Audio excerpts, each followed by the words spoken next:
प्रारंभ के सभी दर्शकों को नमस्कार। मेरा नाम है संदीप आर के सिंह और आज का जो मेरा विषय है, ऑपरेशन सिंदूर की धमक चाइना में साफ साफ दिख रही है। जो वहां से इमेजेस आ रही हैं मोदी जी की, जी जिनपिंग की और प्रेसिडेंट पुतिन की और बाकी अन्य देशों की भी, मोदी जी का जो ऑरा दिख रहा है वहां पर, वह पूर्ण रूप से यह साबित करता है कि ऑपरेशन सिंदूर को कितनी ज्यादा अहमियत वहां के सारे देश दे रहे हैं। कारण क्या है?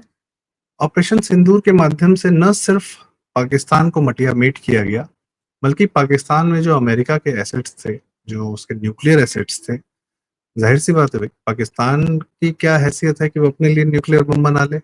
जो मौलाना फतवा देता है तब जाके कोई आदमी वहां का, और वहां के प्रेसिडेंट और प्राइम मिनिस्टर और सब, आज की डेट में आसिम मुनीर जैसा हाफिज, ये लोग, इनकी क्या मतलब, ये इनको साइंस से क्या मतलब है? इनका विज्ञान से, साइंस से कोई मतलब नहीं है, वास्ता नहीं, कुछ नहीं है, नथिंग डूइंग। इनको कोई कुछ दे दे, ये उसका इस्तेमाल कर सकते हैं, वो भी डिस्ट्रक्टिव इस्तेमाल कर सकते हैं। और ये आज से नहीं कर रही, ये पहले से यही कर रहे हैं। पाकिस्तान हमेशा पैसा पकड़ के, या तो किसी को डिस्टर्ब, भारत को डिस्टर्ब करने के लिए पाकिस्तान को पैदा किया गया था ब्रिटेन के द्वारा, और ऑफ कोर्स यहाँ के इस्लाम के द्वारा उनको भी भारत को डिस्टर्ब ही करना है। तो ये टूल है बस। तो अमेरिका के टूल हो गए, अमेरिका का हाथ पकड़ लिया, कभी चाइना का हाथ पकड़ लिया कि भाई हम भारत को डिस्टर्ब कर सकते हैं। तो बात ये नहीं थी कि सिर्फ और सिर्फ पाकिस्तान को पूरी तरीके से ध्वस्त किया गया, पूरी तरीके से, मतलब उसकी एक डिफेंस उसका जितना है काफी हद तक उसको निपटाया गया, बल्कि अमेरिका, जो जिसने पाकिस्तान को मुखौटा बनाकर इस एरिया में अपना बेसिस बनाया, अफगानिस्तान पे हमला किया, वहां से चाइना को, भारत को, सबको कंट्रोल करने के लिए, रशिया को, पूरे सेंट्रल एशिया को कंट्रोल करने के लिए यहाँ पर अपने बेसिस बनाए, वह पूरी तरह ध्वस्त हुआ। और इससे चीन को भी बहुत बड़ी रिलीफ मिली, क्योंकि अमेरिका जो पाकिस्तान में बेसिस बनाया था, वो सिर्फ भारत को कंट्रोल करने के लिए नहीं था, उसकी रेंज चीन तक भी जाती थी। तो जाहिर सी बात है कि उन बेसिस का इस्तेमाल करके अपने B2 बम या कुछ भी, अब ईरान पे बम जब गिराया है तो कहाँ के बेसिस का इस्तेमाल? वही पाकिस्तान का। तो वो इधर भी ला सकता है। तो जमीन पर जगह चाहिए होती है, तो वो पूरा उसका जो है सिस्टम ध्वस्त किया गया ऑपरेशन सिंदूर के द्वारा। और ये चाइना के लिए भी बिग रिलीफ है। इसलिए चाइना भी भारत को, चलो ठीक है, ऑपरेशन सिंदूर में पाकिस्तान को जो हथियार चाइना ने दिए तो वह भी ध्वस्त हुए, पर अपने कुछ हथियार ध्वस्त हो जाए और अमेरिका का एक न्यूक्लियर बम का जो तलवार है, जो चाइना पे, भारत पे, सब पे लटकाया हुआ है, अगर आप एनालिसिस करेंगे तो जाहिर सी बात ये कहेंगे कि भाई चलो एक बड़ी मुसीबत खत्म हुई, हमारे तो छोटे मोटे हथियार है, कोई बात नहीं, फाइन, ओके। यह दिखता है SCO की इस मीट में। कैसे दिखता है? पहलगाम की बात होती है जॉइंट स्टेटमेंट में, पहलगाम इंसिडेंट का नाम लिया जाता है, और यह भी कहा जाता है, मोदी जी अपनी स्पीच में भी कहते हैं, कि पहलगाम की जो ऐसी दुर्दांत घटना हुई थी, उसके जो परपेट्रेटर्स थे, उसके जो कर्ता धर्ता थे, उनको उनके अंजाम तक पहुंचाया जाएगा। अब आप सोचिए, ऑपरेशन महादेव करके जो 4 आतंकवादी थे उनको तो निपटा दिया गया, ऑपरेशन सिंदूर करके जो उसके पीछे के जो आका थे, आतंकवादी आका थे, उनको भी निपटाया गया, बहावलपुर, मुरीद के और ये सब जगहों पर। फिर जो पाकिस्तानी आर्मी थी, उनके भी बेसिस को निपटाया गया। तो अब कौन बचा है पहलगाम घटना का करता धरता, जिसको अभी तक नहीं निपटाया गया है? जो प्लानर्स थे, अमेरिका भारत को सदैव से युद्ध में खींचना चाहता था। इसके लिए उसने बांग्लादेश में रिजीम चेंज तक किया, बांग्लादेश में हिंदुओं की हत्याएं करवाई, मोहम्मद यूनुस को बिठाया वहां पे, वहां के आतंकवादी छोड़े, ताकि भारत को किसी तरीके से बांग्लादेश में फंसाया जा सके। पर मोदी जी नहीं फंसे। यह कार्य वो रशिया के साथ कर चुका था। यूक्रेन जो रशिया के बगल में है, और रशिया और यूक्रेन के लोगों में थोड़ा बहुत ही कल्चरल डिफरेंस है, बहुत ज्यादा नहीं है। तो वो दोनों आपस में ट्रेड कर रहे थे, आपस में साथ में थे। यूक्रेन अच्छा खासा ग्रो कर रहा था, वर्ल्ड का फूड बास्केट बना हुआ था, बहुत ज्यादा टूरिज्म वगैरह था, सब कुछ था। वहां पर अमेरिका को नाटो के न्यूक्लियर बेसिस या एयर बेसिस बनाने की, लगाने की क्या आवश्यकता है? मेरे घर के बाहर अगर न्यूक्लियर बम ला के रखोगे तो मैं थोड़ी रखने दूंगा तुम्हें। यही पुतिन की, यही प्रेसिडेंट पुतिन की, रशिया की डिमांड थी कि भाई नाटो को आप जहां तक ला रहे हो, लेकिन ये यूक्रेन तक लाने की कोई आवश्यकता नहीं है। यह कार्य करने के लिए बाकायदा यूक्रेन में भी रेजिम चेंज किया गया है कि स्टैंड अप कॉमेडियन जेलेंस्की नाम के आदमी को वहां का प्रेसिडेंट बनवाया गया।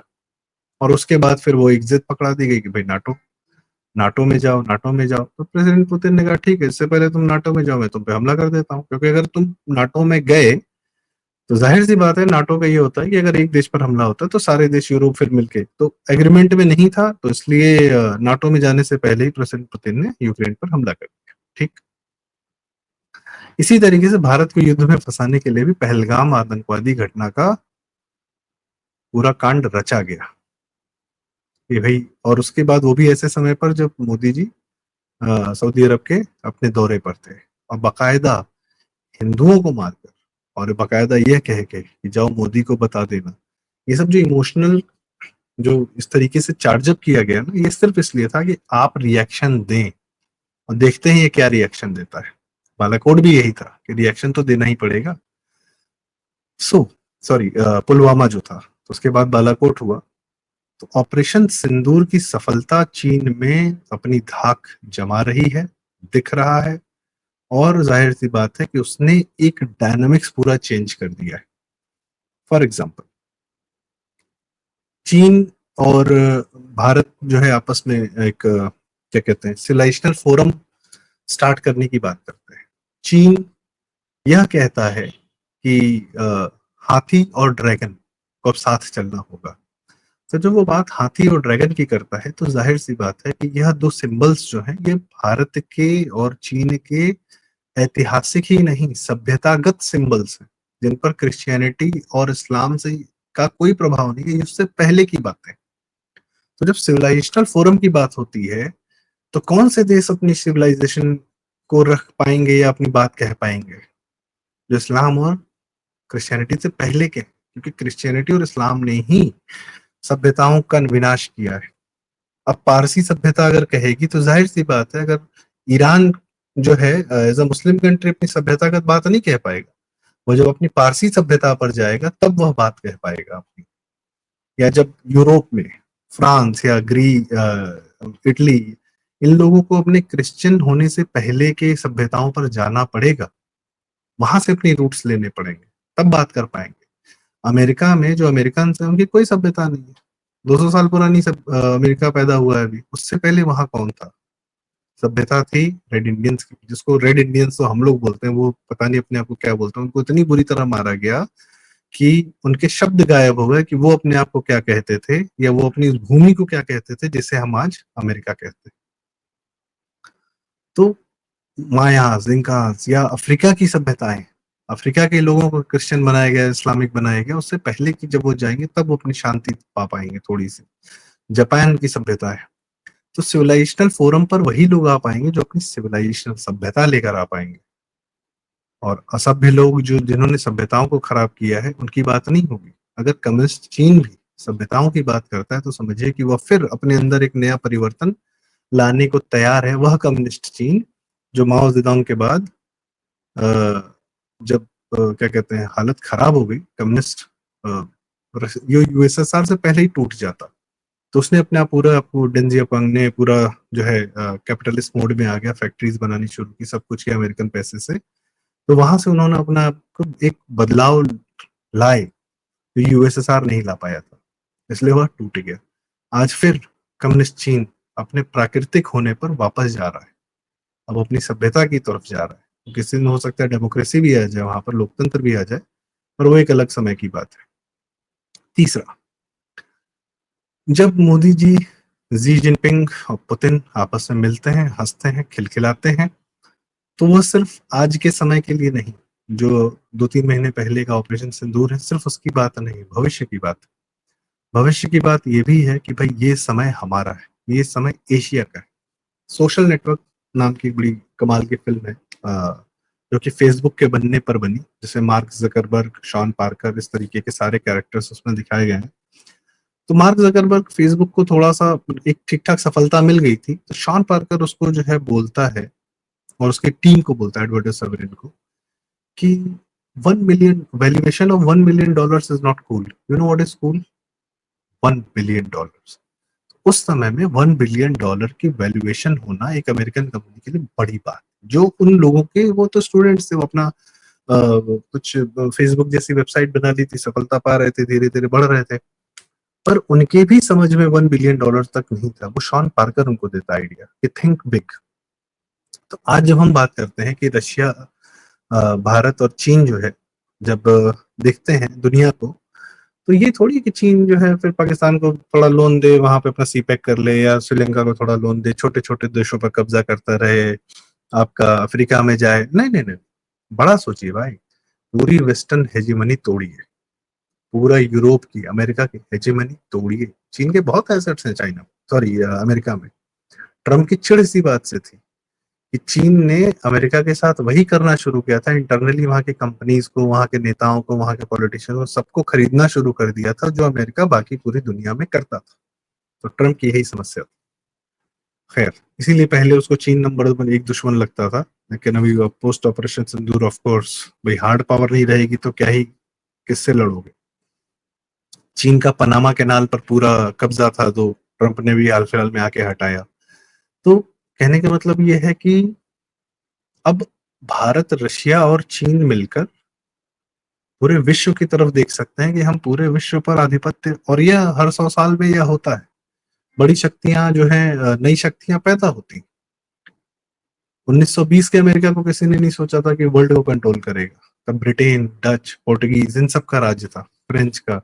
उससे पहले किसी और का राज्य था। आपका पूरा ऑटोमन एम्पायर तोड़ा गया फर्स्ट वर्ल्ड वॉर में। सऊदी अरब, ये सब तो अभी बने हैं देश। इसराइल ने यहाँ देश बनाएगा। तो यह हर 100 साल में शक्तियां पलटती हैं, और चूंकि यह एशिया की सदी है, क्योंकि भाई सारे मिनरल, सारे रिसोर्सेज रशिया के पास, मैन्युफैक्चरिंग कैपेबिलिटी चाइना के पास, और भारत के पास धुरी है। भारत से सब ऊर्जा लेते हैं। भारत वह रस्सी है जिसमें ये सारी लकड़ियां बंधती जा रही हैं, जिसको अब अमेरिका तोड़ नहीं पाएगा। वो कहते हैं ना कि पिता ने बोला कि एक एक लकड़ी तोड़ो, और सारे बच्चों ने एक एक लकड़ी तोड़ दी, लेकिन सब लकड़ियों को एक साथ बांध दिया तो नहीं तोड़ पाए। लेकिन वो लकड़ियां बंधी किससे थी? एक रस्सी से बंधी थी। वह रस्सी भारत है, और फ्लेक्सिबल है। वो जेलेंस्की भारत से बात करता है, रशिया से, पुतिन भारत से बात करते हैं, इसराइल भारत से बात करता है, पैलेस्टाइन भारत से बात करता है, ईरान भारत से व्यापार करता है, चाइना से करता है, चाइना भारत से। सब कुछ होने के बाद भारत सबसे बात करता है। भारत वह केंद्र है जहां से सब एक दूसरे से बात कर रहे हैं इस समय। और यह यूएन वगैरह सब ध्वस्त हो गए, यूएनओ वगैरह, यह कार्य भारत के माध्यम से हो रहा है। भारत वह ऊर्जा पुंज है जिससे सारे ऊर्जा ले रहे हैं। वह ऊर्जा एससीओ की मीट में दिख रही है। कुछ फोटो या उससे मैं इतना प्रभावित नहीं। बात यह है कि वहां के ज्वाइंट डिक्लेरेशंस क्या आ रहे हैं। वहां पे सिविलाइजेशन फोरम की बात हो रही है। वहां पर यह भी, वहां पर आप पाकिस्तान की हालत देखिए, शहबाज शरीफ की, उसको किस तरीके से धुतकार के साइड कर दिया गया कि भाई तू अब यहाँ नहीं रहेगा, तो अमेरिका का पिट्ठू है, तो वही रह जा, उसी के साथ जा जा, हम आपस में देख लेंगे हमें क्या करना है। और जाहिर सी बात है, अमेरिका की जो ताकत है डॉलर, उससे तो चाइना भी बाहर आना चाहता है, बहुत साल से प्रयास कर रहा है। रशिया को तो अमेरिका ने बाहर ही कर दिया है। उसके जो रशिया के जो फॉरेन एक्सचेंज था, जो डॉलर में था, वो पूरा सीज कर लिया अमेरिका ने, डकैती डाल दी भाई। यूक्रेन वॉर शुरू होने के बाद ही वर्ल्ड का जो ट्रेडिंग सिस्टम था, स्विफ्ट, जिससे दुनिया ट्रेड करती है आपस में, जो कि अमेरिका का बनाया हुआ डॉलर बेस्ड सिस्टम, उससे रशिया को बाहर कर दिया। तो रशिया उससे बाहर निकल के बहुत खुश है, अपना सारा ट्रेडिंग कर रहा है, सारा तेल बेच रहा है, चाइना को बेच रहा है, भारत को बेच रहा है, और यूरोप और अमेरिका बेचारे तड़प के रह जा रहे हैं कि यार ये तो हमारी बात ही नहीं सुन रहे लोग। तो डॉलर के ट्रेडिंग से बताइए, भारत सबसे बड़ा तेल कंजम्पशन कंट्री, चाइना सबसे बड़ा तेल कंजम्पशन कंट्री, रशिया से तेल ले रहा है, मिडिल ईस्ट कहाँ है वो? और मिडिल ईस्ट ने भी मना कर दिया कि अब हमारा जो भी तेल बिकेगा वो डॉलर के, उससे हम कोई जरूरत नहीं है, उस एग्रीमेंट को रिन्यू नहीं किया उन्होंने। तो ये एक बड़ा चेंज है। तो ये सब कुछ चेंजेस दिख रहे हैं। जाहिर सी बात है, चाइना का पेन पॉइंट ताइवान है, भारत का पेन पॉइंट पीओके है। तो ये आपस में अगर तय कर लें कि भाई तुम चलो, ये अमेरिका, अच्छा ताइवान का सबसे बड़ा सपोर्टर कौन था? अमेरिका था। वहां तो नेंसी पेलोसी जो है, उसकी पूरा अपना नेवी का बेड़ा लेकर आई थी ताइवान में, अकेले पूरा नेवी का बेड़ा लेके आई थी, ताइवान में एंटर की थी उसने। और चाइना ने मना किया था, आप मत आइए, तब उसने इस तरीके से अपनी धमक दिखाई थी। आज क्या आ सकता है कोई? अब नहीं आ सकता, क्योंकि ये जो एयर बेसिस थे यहाँ पे आसपास में, इनको ध्वस्त किया गया है। मेजरली जो सबसे बड़ा सेंटर था पाकिस्तान, उसको ध्वस्त किया है भारत ने। या आगे जरूरत पड़ेगी तो आगे भी करेगा, क्योंकि ऑपरेशन सिंदूर पॉज मोड में दोबारा भी होगा। तो अब ये मुखौटे उतर चुके हैं, असल लोग सामने आ चुके हैं। महाभारत का यह पाले बंध रहे हैं, कौन किस तरफ जा रहा है, वही समय चल रहा है कि कौन किस तरफ जाएगा, कौन किसकी तरफ जाएगा। यही वही समय है महाभारत से पहले का, लेकिन मुखौटे उतर चुके हैं। असली दुश्मन कौन है यह दिख चुका है, वह अमेरिका है। और अमेरिका में वो ट्रंप हो या रिपब्लिकन हो या डेमोक्रेट हो या कमला हैरिस हो या बाइडेन हो, सब एक ही थैली के चट्टे बट्टे हैं, क्योंकि ये क्रिश्चियनिटी की पैदाइश है। इनका बस एक ही, क्रिश्चियनिटी का जैसे एक ही मकसद है कि या तो हम रहेंगे या कोई नहीं रहेगा, वैसे ही यह भी यही कहते हैं कि या तो हमारी बात मान लो, नहीं तो हम तुम्हें रहने नहीं देंगे। और इनकी हिपोक्रेसी साफ साफ दिख रही है। भाई यह कैसे हो सकता है कि मेरा ही एक गॉड है, उसी का एक लड़का आया था, वही गॉड रहेगा, बाकी कोई नहीं रहेगा, बाकी सब शैतान? ऐसा कैसे? तुम्हारे कहने से मान जाए? तुम्हारे कहने से ये क्यों मान जाए कि हम आपस में ट्रेड नहीं करेंगे? यह दम्भ वहीं से आता है, इस्लाम का भी दम्भ वहीं से आता है। इसीलिए पाकिस्तान और अमेरिका एक तरफ और बाकी सभ्यताएं एक तरफ।